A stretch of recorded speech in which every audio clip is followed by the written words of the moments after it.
তো ভাবছো আমাদের মানে বাড়ির পাশে কি আছে ওইটার একটা ছোট্ট একটা মিনি ব্লগ দেন। তো এই পাশে দেখো আমরা চলে আসলাম আমাদের বাড়ির পাশে, আর আমাদের বাড়ির পাশে কিন্তু দেখার মতন বহুত সুন্দর সুন্দর ভিউ আছে। তো যেহেতু মোর দ্বারা এলা সম্ভব না, বাবাক বাড়িতে একলাই থুইয়েছং, এর আব্বারটা দিয়েছং, তো বাবাক বাড়ি বেশিক্ষণ রাখা যাবার নয়। তো ওই হিসাবে মুই চলে যাচ্ছ আমাদের বাড়ির পাশে। তো এই পাশে দেখো মানে মায়ের বেটি কত গল্প করে যে যাবার লেগছি আমরা, মানে ও পথারত কাইও না আসিল, মই মাসুরবার আমার ক্যামেরাম্যান আসিল। তো ক্যামেরাম্যানের সাথে তোমাদেরকে দেখা কাম দেখতে থাকো, তোমরা ভিডিওটা স্কিপ না করি। হ্যালো বন্ধুরা, কেমন আছেন তোমরা সবাই? আশা করি তোমরা সবাই ভালো আছেন, আর তোমাদের তো আমরা বেশ ভালো আছি। তো আজকে আমরা চলে যাচ্ছি আমাদের বাড়ির পাশে। তো আমাদের বাড়ির পাশে কি আছে তোমাদেরকে আজকে সবগুলো দেখা করার। তো তোমরা ভিডিওটা স্কিপ না করে ফুল ভিডিও দেখতে থাকো। আর মোর সাথে আছে মাসরুবা, আর আরেকজন আছে সেটা হচ্ছে মোর ক্যামেরাম্যান। তো ক্যামেরাম্যানের সাথে তোমাদেরকে দেখা করান। তো এই পাশে দেখো কত চাইরো পাশে জোয়ার বাড়ি দিয়ে ভর্তি হয়ে আছে। তো আর ভিতরে ঢুকলেও ভয় লাগে।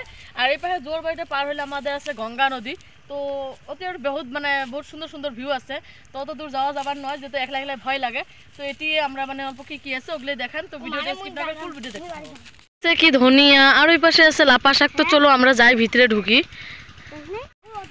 আর এই দেখো এগুলো হচ্ছে ধনিয়া, তার ভিতরে ভিতরে বাইগনের চারা আছে। আমি আসিব কোন নদীর পার সব দিয়ে দেওয়া বলে না, আমরা নদীর পার না যাই।